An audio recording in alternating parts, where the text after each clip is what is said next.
Hey guys, what's up? It's McNeil from Louison Automotive, and today, for the people who do not want to buy cars who have any accident history, I'm going to teach you how you can inspect a vehicle to know if it had an accident. Now, obviously, no system is bulletproof, but the more information you have, the less chance of you being scammed.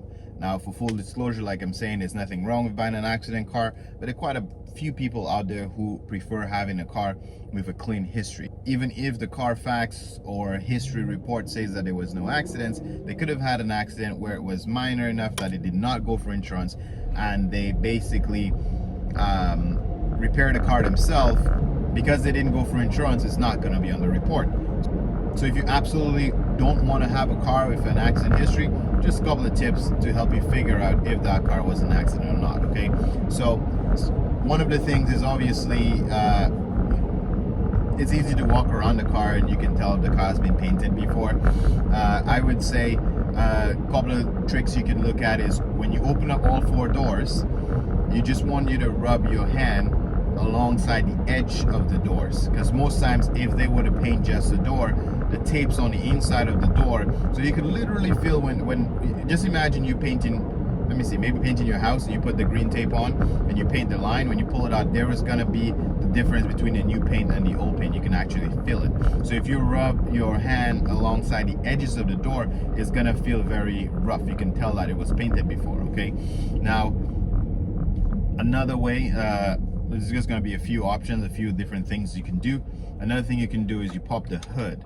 Now under the hood, there's normally a lot of manufacturer stickers on there that gives you maybe the engine size, it gives you where the car was manufactured, emission information.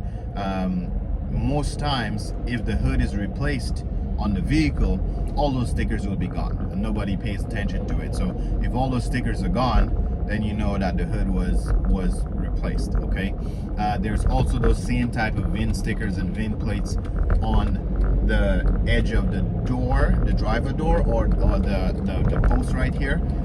So you want to see if those stickers are original and if they've been replaced before. I've even seen cars with two VIN numbers. That like you gotta be, that one is pretty obvious, but for some of the Dodge Caravans, that where the VIN number is on the inside of the door, sometimes they replace the door and then peel out the old VIN number from the car where they took the VIN from. So obviously the VIN number should be matching. Okay, you could look at bolts, the nuts that hold the fenders together. Normally obviously they are painted from the manufacturer.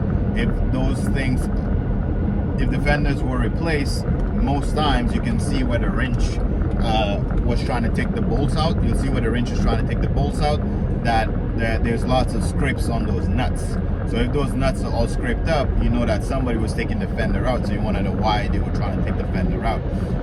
Those same kind of bolts, you can look throughout the car, in the door hinges, you can look all those places to see if those nuts are scraped, to know if it was replaced. Okay, so just take a closer look at that. Now, a lot of people talk about gapping, like between the hood and the fender. Is there a big space in between there? Is there space between the doors? All that type of stuff. People like to look for to know if there was any accidents or fenders or anything replaced. I don't really think that, I mean, you could do that if you like, but that's not going to be accurate. Sometimes you can pass a car thinking that was an accident because of all of that gapping. It's not always the case. The cars are being put together at a manufacturer line, and look example for Tesla. If you look at a lot of people who complain about their manufacturing, they talk about all this gap in space where, you know, maybe the fender lines don't line up as great. It's not only a Tesla problem, a lot of manufacturers have it, but I mean, Tesla's always putting the spotlight for it. So I'm just saying, because the cars are being mass produced, sometimes the fenders don't line up as great, sometimes the tailgate doesn't line up as great. So it happens, and it doesn't mean because you have gapping, is what they call it, the car wasn't an accident. It's not always the case. Okay, so the gapping is not the only telltale signs. You gotta look at the paint jobs, if those bolts was replaced, like I mentioned, is those stickers and tags are still in place. There is quite a few ways you can look at it, and then if you have any doubts yourself, have it inspected by a mechanic. But these are just some small tips you can use to do it. And the last and final tip for you guys who stay till the end, use the 4-finger test. Okay, so you can put your fingers between the tire and the wheel well on both sides.